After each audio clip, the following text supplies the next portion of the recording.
ایک دن فجر کی نماز کے بعد فاطمہ رضی اللہ تعالی عنہا نے دھیان دیا کہ ان کی ماں ختیجہ پھوٹ پھوٹ کر رو رہی ہیں۔ حضرت فاطمہ رضی اللہ تعالی عنہا اپنی ماں کے پاس جا کر بیٹھیں اور ان کی ماں کا رونا بند کرانے کی کوشش کی، لیکن ختیجہ رضی اللہ تعالی عنہا کا رونا جیسے رک ہی نہیں رہا تھا۔ چھوٹی فاطمہ رضی اللہ تعالی عنہا جب اپنی ماں کا رونا نہیں روک پائیں تو وہ اپنے ابا کو ڈھونڈنے نکلیں۔ انہوں نے دیکھا کہ کعبہ کے سامنے نبی بیٹھ کر ذکر کر رہے ہیں۔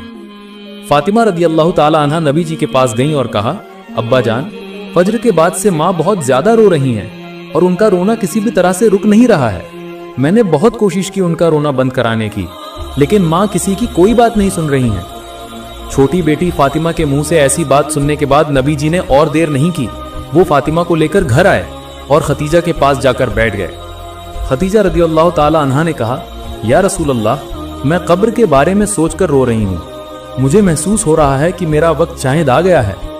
اس اندھیری قبر میں کیسے رہوں گی جہاں کوئی سنگی ساتھی نہیں ہوگا؟ میں اس قبر کے بارے میں سوچ کر اپنا رونا روک نہیں پا رہی ہوں۔ رسول اللہ صلی اللہ علیہ وسلم نے فرمایا، ختیجہ، تم چنتا مت کرو، اللہ رب العالمین نے تمہیں خود سلام بھیجا ہے۔ وہ مہان اللہ رب العالمین تمہاری قبر کا عذاب معاف کر دیں گے۔ نبی جی نے اس طرح تسلی دے کر ختیجہ کا رونا بند کرانے کی کوشش کی۔ اس کے بعد بھی ختیجہ کا رونا رک نہیں رہا تھا۔ وہ چھوٹے بچے کی طرح پھونک پھونک کر رو رہی تھیں۔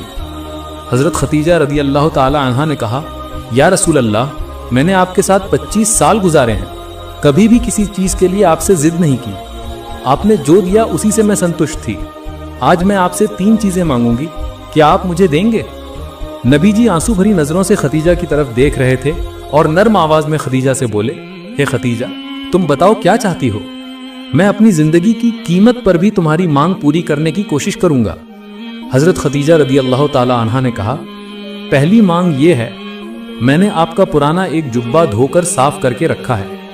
جب میں انتقال کروں گی تو آپ وہ پرانا جبہ میرا کفن کا کپڑا استعمال کیجیے گا۔ آپ کے پرانے جبے میں مجھے لپیٹ کر دفن کیجیے گا۔ نبی جی نے فرمایا، ہے ختیجہ، ایسی غیر مناسب مانگ کیوں کر رہی ہو؟ تمہارے انتقال کے بعد میں اپنے پرانے جبے سے تمہیں کیوں دفن کروں گا؟ اس سے تو مکہ کے لوگ کہنے لگیں گے کہ ایک اثردار اور دھنی مہیلا جو کبھی مکہ میں سب سے بڑی دھنی ویاپاری تھی، اس مہیلا کی موت پر ایک نیا کپڑا بھی نہیں ملا، شوہر کے پرانے جبے میں اسے دفن کیا گیا ہے، تم ایسی مانگ کیوں کر رہی ہو؟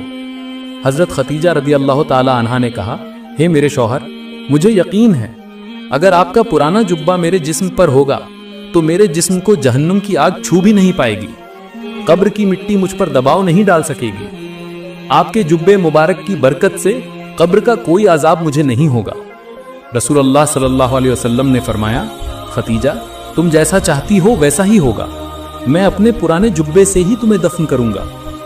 دوسری مانگ یہ ہے، جب مجھے قبر میں اتارا جائے گا آپ اپنے ہاتھوں سے مجھے گود میں لے کر قبر میں اتاریے گا۔ تیسری مانگ یہ ہے، جب تک میری قبر میں منکر نکیر داخل نہ ہو جائیں تب تک آپ میری قبر کے پاس سے جائیے گا نہیں، کیونکہ منکر نکیر آ کر اگر مجھ سے 3 سوال کریں گے تو میں ختیجہ ان سوالوں کا جواب کیسے دوں گی؟ آپ میری قبر کے پاس کھڑے رہیے گا، میری طرف سے آپ خود میرے سوالوں کا جواب دیجیے گا۔ رسول اللہ صلی اللہ علیہ وسلم نے ختیجہ سے فرمایا، اے ختیجہ، تمہاری سبھی مانگیں میں پوری کروں گا انشاءاللہ۔ اس کے بعد ختیجہ رضی اللہ تعالی عنہا نے فاطمہ سے کہا، بیٹی فاطمہ، جب تک میں مکہ کی زمین پر رہی تمہارے ابا کو کئی لوگوں نے قتل کرنے کی کوشش کی، لیکن میں نے ہمیشہ تمہارے ابا کو پناہ دینے کی کوشش کی۔ میں نے تمہارے ابا کے دعوت کے کام میں سہیوگ کیا، اسلام کے پرچار کے کام میں تمہارے ابا کو ہمت دی، سکھ دکھ میں ہمیشہ تمہارے ابا کے ساتھ رہی۔ میں تمہارے ابا کو تمہارے سپرد کر رہی ہوں، تم اپنے ابا کو پناہ دینا۔ جیسے ایک ماں اپنے بچے کو پناہ دیتی ہے، ٹھیک اسی طرح تم اپنے ابا کو پناہ دینا، تمہارے ابا کے سکھ دکھ میں ہمیشہ تم ساتھ رہنا۔ اس کے بعد خدیجہ رضی اللہ تعالی عنہا کا انتقال ہو گیا۔ خدیجہ کی اچھا کے مطابق نبی جی نے اپنا پرانا جبہ مبارک خدیجہ کو اڑا دیا اور خود خدیجہ کی جنازہ پڑھا کر خدیجہ کو اپنے ہاتھوں سے قبر میں اتارا۔ خدیجہ رضی اللہ تعالی عنہا کے دفن ہونے کے بعد سبھی لوگ وہاں سے چلے گئے، لیکن رسول اللہ صلی اللہ علیہ وسلم وہیں کھڑے رہے۔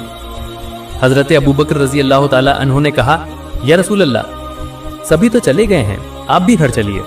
نبی جی نے فرمایا، ابوبکر، میں گھر نہیں جاؤں گا، جب تک منکر نکیر اس قبر میں نہیں آتے تب تک میں گھر نہیں جاؤں گا، کیونکہ میں نے اپنی خدیجہ کو وعدہ دیا ہے